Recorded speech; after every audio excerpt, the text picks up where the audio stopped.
Circuit 42 would like to thank Pop Culture Paradise, Toy Anxiety, the Spawn Point Gamers Lounge, and Dragon's Lair San Antonio. Hello everybody, and welcome to a special episode of Geeks4Comics here at Circuit 42. I am here with a special guest tonight. Special guest? Oh, yes. Hello. How you doing? Okay, our special guest is obviously Joey from Brooklyn. Yes. Joey from Brooklyn. How are you tonight? I'm Joey from Brooklyn. How are you? What's it to you? What about? What's it all about? Now, Joey from Brooklyn, for those who don't know, what is actually your real name, and what is it that you do? If I told them my real name, some people wouldn't believe it, but it's actually Ben Dunn. And for those who don't know, what is it you do, Ben? Well, I draw comics, and I'm a general layabout. And you are actually one of the founders of the company Antarctic Press, is that correct? Guilty as charged. But, yeah, I've actually been a fan of your work for a long time, ever since the Eternity comics, back in the Robotech days. Oh, gosh, yeah, that brings back a lot of memories, that's for sure. It was so weird, because do you remember when they used to have, before comic stores just completely took over and you could find, like, comic books in, like, convenience stores, that sort of thing? Oh, yes, of course. I grew up running down to the 7-Elevens every week to get my latest book. That's how I actually got Star Wars #1, was off the stands. Oh, that's awesome. Yeah, just to show you my age, I suppose. Well, when I picked up, I think it was Robotech Genesis #1. When I picked that up, the funny thing is, it was carried at a military base. Well, it's hard to describe. It's basically a convenience store on a military base. Uh-huh. And normally when they carry comic books, it'd be like some Marvel comics and DC. And so finding Robotech Genesis on there, even as a kid, was kind of a surprise.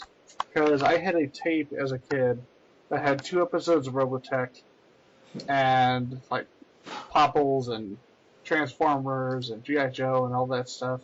Popples? Yeah. You remember Popples, huh? It found its way onto the tape. You know how back in the 80s everybody had their tapes? Like their cartoon tape and their movie tape? Yeah, that kind of found its way into the tape, along with G.I. Joe and Transformers. Oh, yes. Who could forget Popples?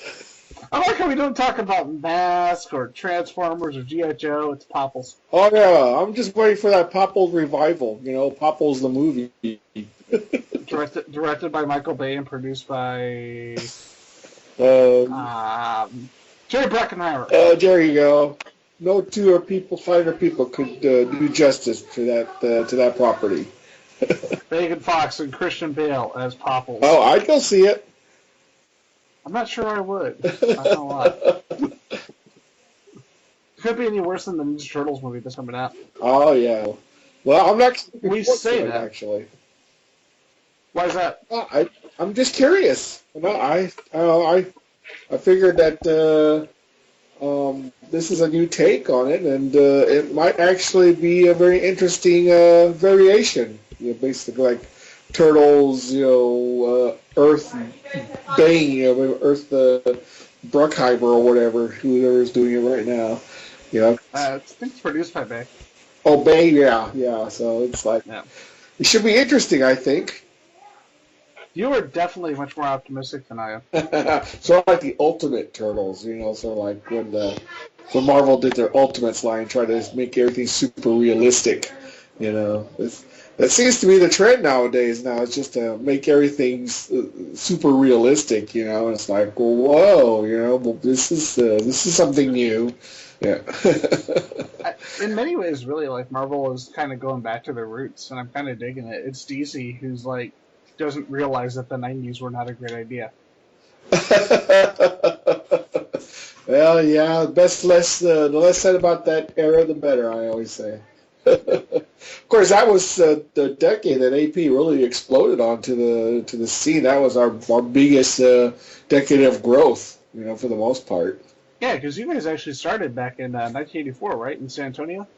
Yes, I started the company in '84. Got our tax number in '84. We didn't do our first book till '85, but I actually founded the company in '84.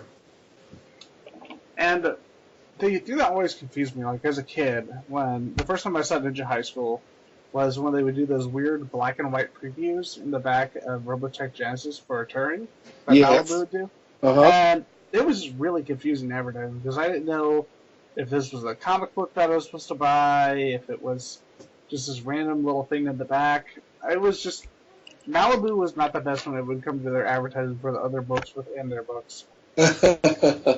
Well, I wasn't too privy to the editorial decisions of the company. I basically all they cared about was that I turned in my book on time, and I always made sure to do that because they told me one time I met them one time and they told me that it was my book that kept the bill.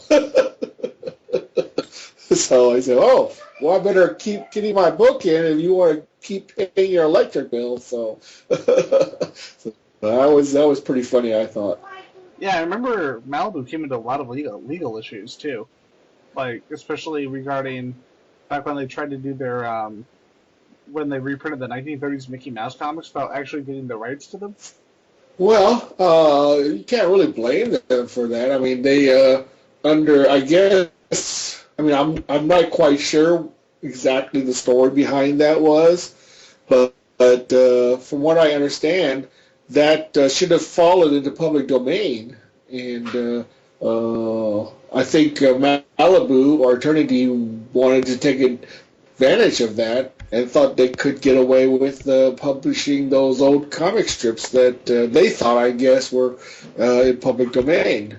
And that turned out not to be the case, considering that Disney wants to own everything, since the beginning of time. So, Yep. I don't think they're in the spirit of what it means to have a copyright, to fall into public domain. I mean, the original intent of a copyright was to allow authors to make a living off their creation during their lifetime. Then after that, it was assumed that, it would basically fall into public domain and for the public good to consume. But I think that the spirit of that has gone to the wayside, and now everything and everybody wants to try to own a piece of whatever is available out there. It is unfortunate, but do you remember the fair use Disney video that was going around YouTube a while ago? No, I'm not familiar with that. What is that all about? Oh, it's great. Somebody edited together all these different Disney clips into this song about fair use, and it was just a big slap in the face to Disney using nothing but clips from Disney movies. So I'll definitely send it to you after the show. Ah, brave man. I think it's still on YouTube, too. Excuse me? I think it's still on YouTube, too. Oh, well, that's interesting. Well, let's see how long it lasts. I wish him luck. Sounds like someone who's really pushing the envelope. Yeah, it's been on there since I graduated college, about 6 years ago. Oh, good for him. Good for him. At least that's maybe that might be the start of something new. Who knows? So I wanted to ask this of something regarding Antarctic Press. How exactly did Antarctic Press come about? Because you said you started in '84, but you didn't start publishing until '85.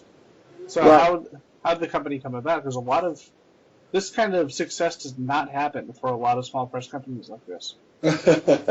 Well, long of the story short was I was in college and I met a friend who was interested in starting a business, and college life just didn't seem to suit me, so I figured that I wanted to also start a business with him, and I was very much into manga at the time, which I discovered when I went to a trip overseas, and I decided that I liked the manga enough to want to promote it here in the States. So we started a company that was manga focused, because at that time there was not a lot of manga available. In fact, I would probably say there was no manga available. So we started a company for the sole purpose of promoting, the art form. And we came up with the name Antarctic Press because originally we were going to call it Penguin Press. but we found out that there was a company already called by a Penguin Press. So we figured, well, where do penguins live? And they live in the Antarctic, so we just called it Antarctic Press. And we incorporated, not incorporated, we got our tax license, borrowed some money, and set out to print our first book, which was Mangazine #1, which is the first comic that actually had the word manga in it, from what I understand. So that was the beginning and genesis of our company. Yeah, because really, you and Ataborn were kind of the start of American manga. Really hitting the mainstream. Well, we enjoyed the art style. At least I did, very much so. And I gravitated toward anime and manga, and decided that my mission was to try to promote it as much as I possibly could through both Antarctic Press and through various clubs, and try to get involved with fan organizations to try to see what was new and what was interesting. Because back in the day, we didn't have the internet or World Wide Web or large amounts of anime or manga. We had to have it either imported from Japan, get a pen pal, or find someone who could obtain the material. Exactly. Something I've got to ask about before we go into the history of Ninja High School. Now, with the company, with Antarctic Press, over the last 10 years, it seems like it has changed direction, from especially post 2004 from the election that year, or post 2008. Sorry. And it's the company seemed to lean farther and farther away from the idea of a manga-based company to being more of a company that does follow a lot of the trends in comic books, like a lot of the election comics that came out and a lot of the zombie books. It seems like it's moving slowly away from that manga style or that kind of off-kilter style that came with it to being more of a something that's moving a lot of the cultural trends. What do you think about that as far as the changes that the company's gone through? I think the secret to AP was that I knew early on that it had to have build a library of material. It couldn't simply rely on creator-owned projects. It had to create properties that the company could rely on and use and own, basically. I mean, I always figure that if you look at a lot of the new companies that are coming out, what do they actually own as far as their properties are concerned? Especially among independents. And the thing is that I could have made Antarctic Press very, Ben Dunn centric, where I just did my own thing and by myself and didn't bother to want to expand any further than that. But I wanted to give creators an opportunity and an outlet to showcase their material, and at the same time build relations and also find creators who are willing to relocate to San Antonio and become part of the Antarctic Press bullpen, where they could create comics with the security of being with a company that would provide for them as far as income, and a place to work. And that's how it's able to manage to survive this long. And also, I knew that Antarctic Press could not go head-to-head, with Marvel or DC, so we never focused on things like superheroes or anything like that, because it was already pretty much dominated by the big two. So we figured that the only way for us to survive was to go into niche markets and to brand ourselves as different from what other companies were doing. And I always look at us as sort of like a little, like a chameleon that can adapt to its environment. If something is popular, Antarctic Press is quick to jump on, the cultural reference popularity very quickly. and adapt and make use of that, because in the end, Anarchist is a company, and the only way for it to survive is that it can sell books. If it doesn't sell books, it's going to go out of business. It is pretty amazing. I mean, really looking at it and what you guys, like you were saying, what you guys have done. I mean, you look at a lot of the companies from the 1980s, as far as like smaller press companies, and really the only ones I can think of that lasted past the 80s were maybe Dark Horse. Yes, Dark Horse. Let's see. I think that some of the smaller ones, perhaps like Fantagraphics as well. Fantagraphics, yes, but they're doing mostly reprint titles, if I understand, and they're doing prestige type books, which is great, because I always liked Fantagraphics and its ideas, but I think they treat comics more as an art form, and I'm more treating comics as like a commercial property, commercial venture, because we're putting out books, every month, and we have to look at it as a means to survive, basically, in a very tough and competitive market. And looking at the company now, as you said, you look at it less as from a business sense. How do you think your view on the company and how it started has changed from the beginning to now?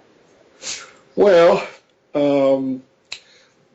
my belief from the beginning was that I wanted the Anarch Press just put out comics that I thought were fun and interesting, and would appeal to a large audience, But I quickly found out that comics, especially retailers, are at that time were very, very fickle about the products they sold, and it was difficult to try to convince them to carry our books in any large quantity, and so we had to maintain our base as much as we could.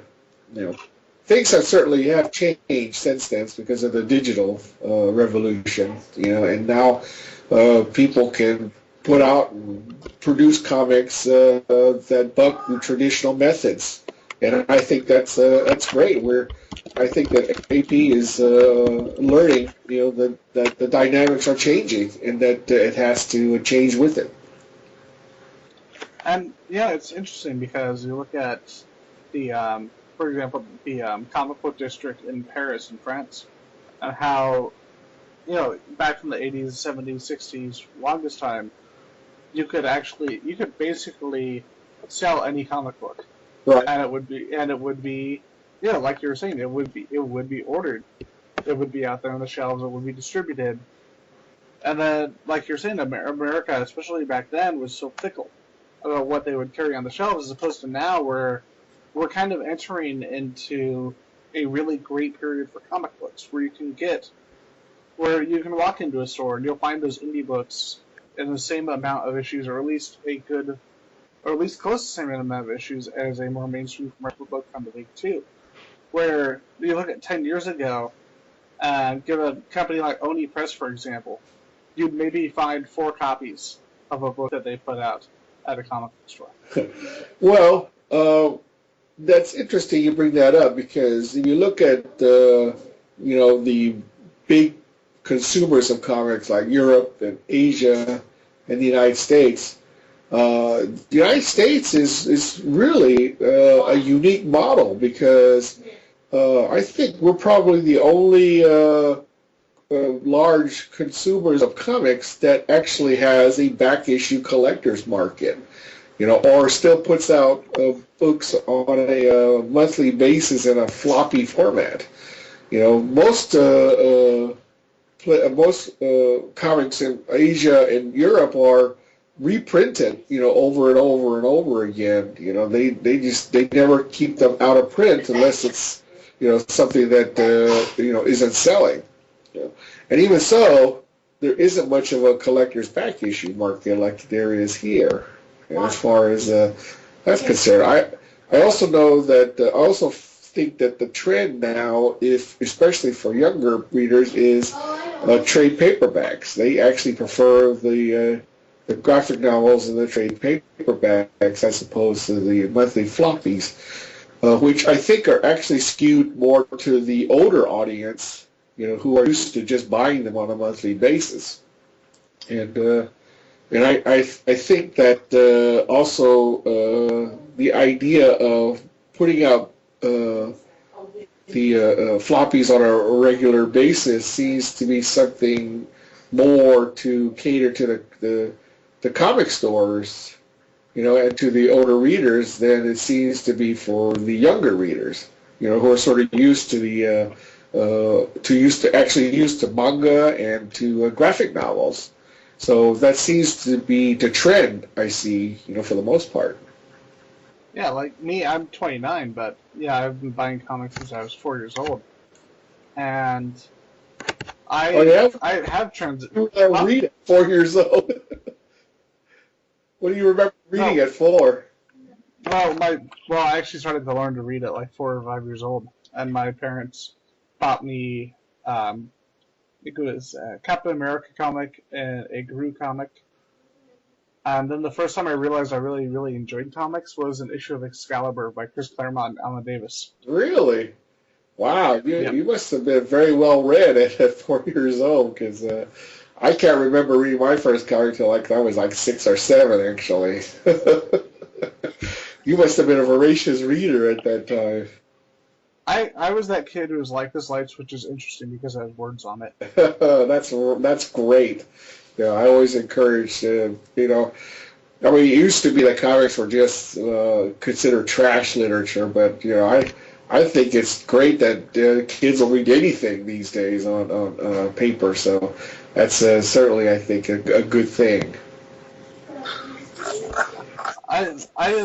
We were talking about trade paperbacks, and I've got to say I do prefer the album format that you find in Europe over what you find here. Yep. Because if you remember, was it Marvel got the rights to a bunch of comics by Soleil?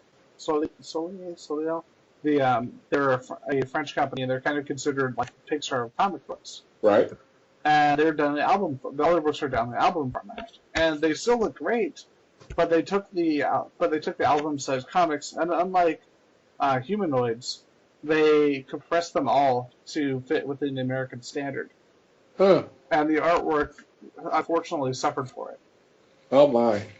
Yeah. Well, I don't know what to say about that.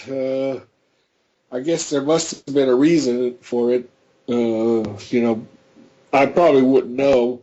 Probably because I guess Americans are used to a standard format. They're not as willing to accept different styles and formats like they are in Europe and in Japan. I guess I assume that that's the reason, because I can't see the reason why they would want to change it, but maybe so, I don't know. I think we are definitely getting better about adapting to format changes, things like that, in the comic industry, especially the younger generation, like you were talking about. But, moving on from here, I wanted to ask you a little bit about Ninja Highschool. Okay. And the history of that book, how it started, and for those who don't know, a basic idea of what the book's about. Okay, I'll try. Because it's been around for a long time. Yes, it has since 87. Yeah. Mm-hmm. Ninja High School started as basically a 3-issue series. It was probably like the 3rd or 4th book that AP actually produced under, and we needed a book to fill out our schedule. So I said, well, I like Japanese, comedy type stuff. So I decided that I'll just do a 3-issue miniseries and move on to the next thing. And I did the 3 issues, and we were surprised by the reaction of the book and to the sales. and I was definitely encouraged by all the letters I was getting, about the book, and how much they really enjoyed it. So I decided to extend it beyond the 3-issue miniseries, and that's when Eternity contacted me and said they'd like to pick up the book for their to publish. And I wasn't sure whether I should have gone with them or not, because I wanted to do it for Antarctic Press, but at the time they made me a fairly good offer to do it, and I accepted. And I was with Eternity for like at least 5 or 6 years, until they handed the book back to me. I think in the mid to late 90s. Yeah, because that's when they went to. That's when Malibu got purchased by Marvel. Yes, that's right. Everything reverted back to the creators, and Malibu essentially ceased to exist since Marvel ate up the company, basically. So, yeah, that was about that time. So then I took over the book and just continued doing it at Antarctic Press ever since. And I kept doing the book by myself and with various creators until about 2000 and about 2009 about. And then because of Marv, by that time, Diamond had instituted a minimum order program. So that if a book didn't meet a certain threshold, they wouldn't carry it. And unfortunately, Ninja High School at that time did not meet that threshold. So we decided to put the book on hiatus for the time being until we could figure out another way to get the book out. And I also felt by that time, I was pretty exhausted doing the book, and I wanted to sit back and reassess, the entire series, and try to focus on taking it into a new direction, basically, and see how things went. And I revived the series recently, this last year with Ninja High School 176. And it's the start of a new cast, which I euphemistically call V3. So it's now Ninja High School V3. The classic characters are V1. The characters that took over in 1999 are V2. So now I consider these the V3 version 3 characters. So hopefully they'll see. Hopefully I can get off my butt and start producing the Ninja High School on a regular basis, now that I don't have to rely on direct sales anymore to get my book out. And I know you mentioned to me earlier that that you're working on a Kickstarter program for this. Where can people find that? They can just go to Kickstarter, Kickstarter.com, and just type in the word Ninja High School. There's only one Ninja High School project, as far as I know, so they should be fairly easy to find. Right now I'm doing the Ninja High School textbook Volume 1, which will collect the first 25 issues into a single volume. My goal is to collect every single issue of Ninja High School into a bookshelf format, so that people can now see the entire run in a nice presentable format. That's definitely something I've been looking forward to, because they finally did that with ElfQuest, and I loved that book growing up. And this is another one that I've always wanted to have in a proper trade format. Oh, great! So, I just wanted to mention this briefly. You and I actually have a common friend, a guest we had on here before, Chuck Dixon. Yes, I've worked with him. Chuck's a great guy. And you guys actually worked on the AIRBOY DEADEYE a couple of years ago. Yes, we did. So, considering all the different companies that AIRBOY has gone through, how did that project come about, and what was it like, having... there's always been a World War II influence in your work, which I've always thought was kind of cool and kind of unique.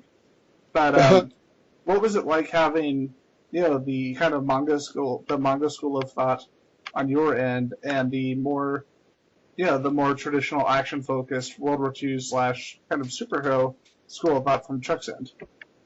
Well, it was certainly enjoyable. I thought Chuck's story was very exciting.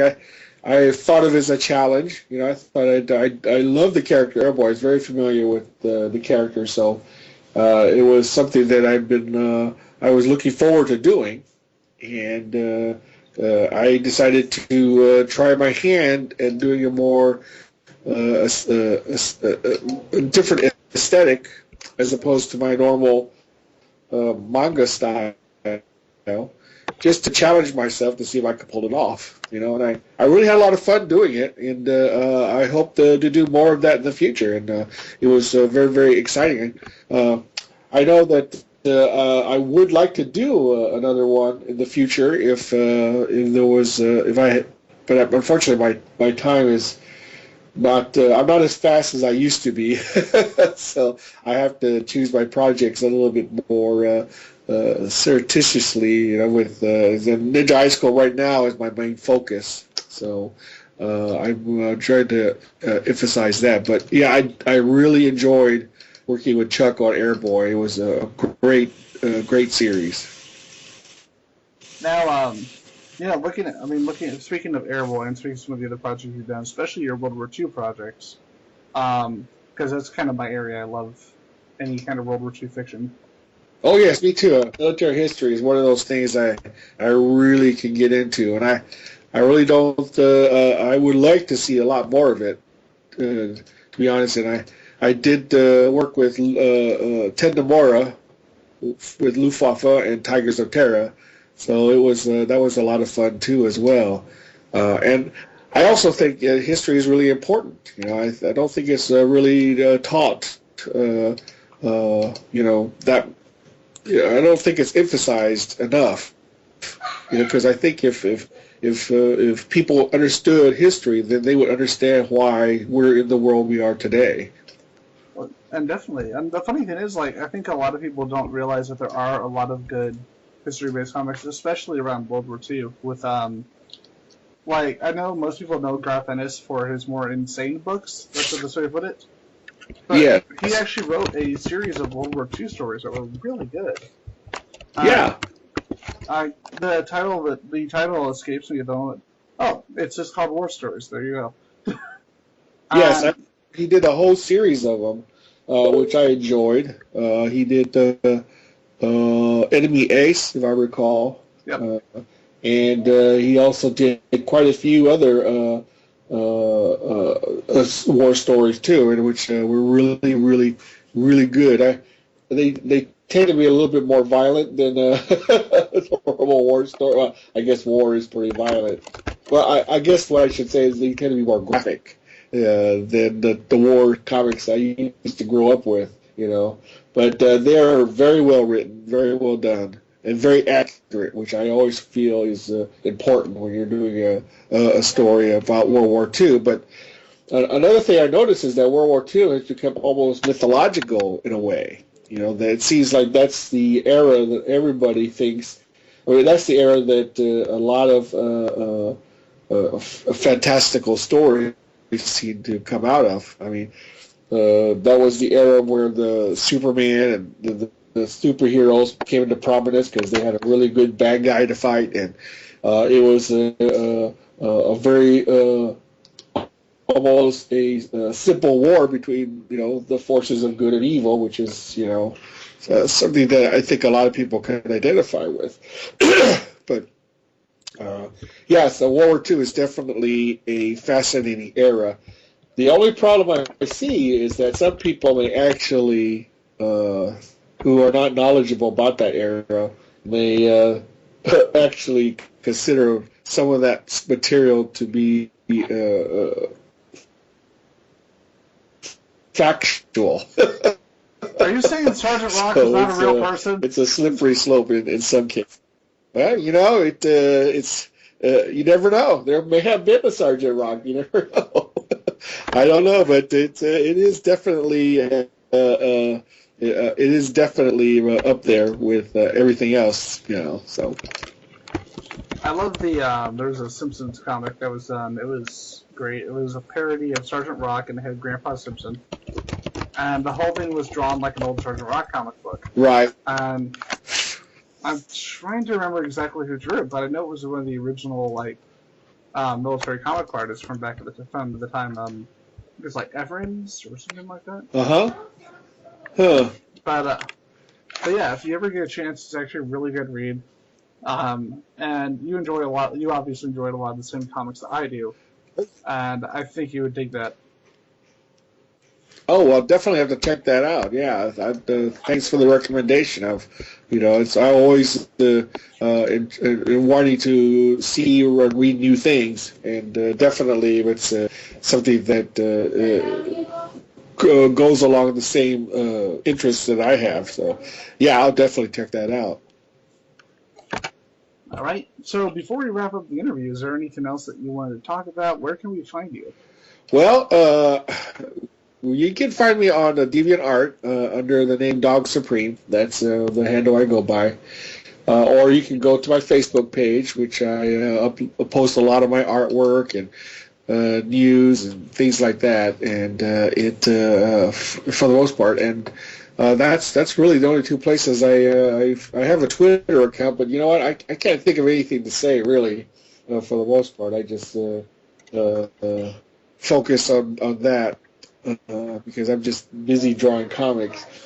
But those are the two main areas you can see me online. And also, well, the Antarctic Press used to have a forum, but I don't think it's no longer there. I used to frequent that, every once in a while. But right now, my main focus is the Facebook and DeviantArt pages.